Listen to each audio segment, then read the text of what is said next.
what if you could stumble upon some ancient, dusty book, but instead of just forgotten history, it held the actual formula for immortality? Sounds like something out of a movie, right? Well, for one man, this might have been his reality. So today, we're diving deep into the absolutely incredible story of Nicolas Flamel. He was a real bookseller back in the 14th century, but his life got so tangled up in myth that honestly, it's almost impossible to tell where the facts end and the legend takes over. It's a story about a man, a very mysterious book, and a secret that people are still talking about centuries later. All right, so our story kicks off not in some grand, bubbling laboratory, but in the quiet, humble corners of medieval Paris. This is where a totally ordinary guy was about to have a vision that would change, well, everything. Now, let's be clear. Nicolas Flamel was a real person. We have records. He was a scribe, a teacher, and a bookseller with a little stall. He married a very smart widow named Purnell. And by all accounts, their life was, fine. It was respectable, scholarly, modest, and completely unremarkable. Until, of course, it wasn't. It all started with a dream. Flamel said that this radiant angel appeared to him, holding a book and speaking those exact words. Can you imagine? It was this prophecy that just stuck with him, this hint of a destiny he couldn't even begin to wrap his head around. And then, one day, almost like magic, the dream literally walked right into his shop. Some stranger, desperate for cash, offered to sell him this old manuscript. And Flamel he knew instantly it was the book from his dream. He paid just 2 florins for it. And this thing was wild. It was bound in worked copper, the pages were made from the bark of young trees, and it was written by this figure named Abraham the Jew. And get this, it was filled with curses against anyone who tried to read it, unless they happened to be a priest or a scribe. Well, lucky for Flamel, he was a scribe. Okay, so having the book is one thing, but actually understanding it? That turned out to be a whole different ballgame.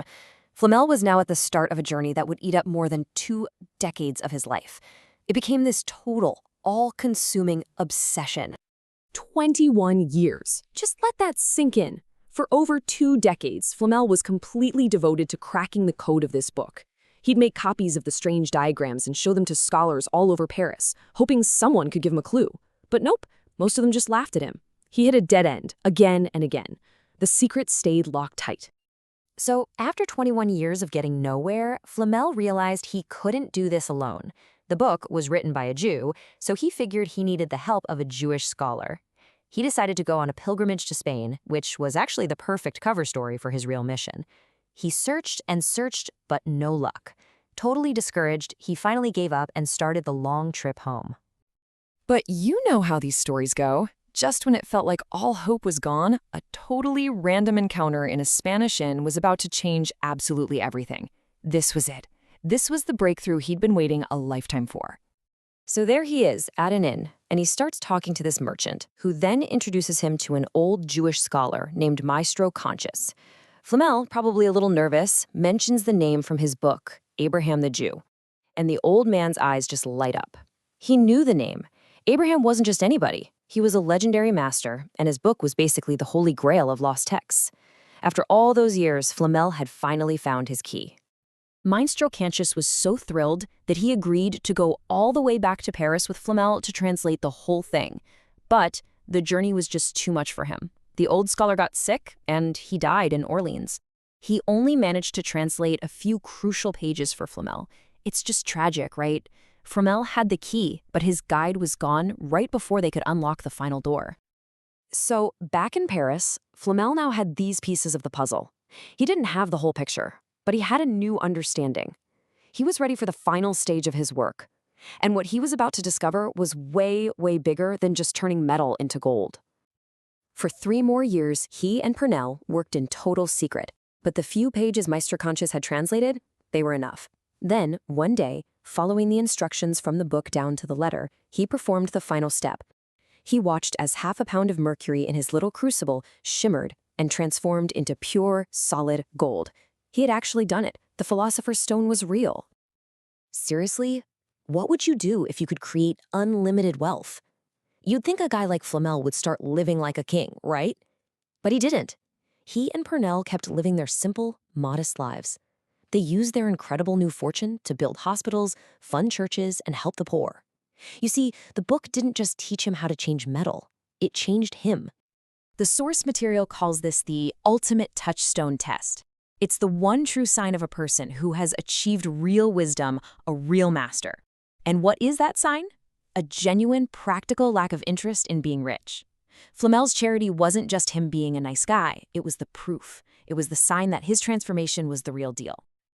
And this, my friends, is where the historical record pretty much goes silent and the immortal legend really takes off. Because the Philosopher's Stone didn't just promise gold, it also promised the elixir of life. So, the big question is, what really happened to Nicolas Flamel? Officially, the story is that Nicolas Flamel died in 1418, when he was about 80 years old. He apparently planned his own funeral down to the last detail, even designing his own elaborate tombstone ahead of time. You can actually still see it in a museum in Paris. A very neat, tidy, well-documented ending to a pretty wild life. But what if that tidy little ending was just another part of the secret?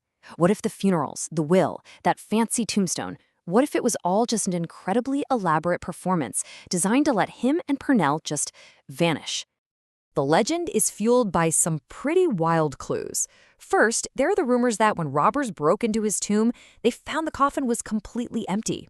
Then, centuries later, this guy claiming to be a descendant actually performed an alchemical transmutation for the King of France, proving the secret powder was still around. But the craziest part?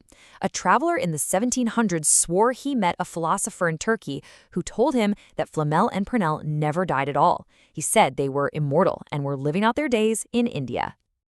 So what about the book itself, the Book of Abraham the Jew? Well, the last anyone heard, it was in the hands of Cardinal Richelieu, and then it just disappeared. But maybe it didn't just vanish. Maybe, just as the source material suggests, it's still out there somewhere, sitting on a dusty shelf, just waiting for the next person with enough patience and wisdom to uncover its secrets. And that kind of leaves us with one last, huge question. Who's it going to be?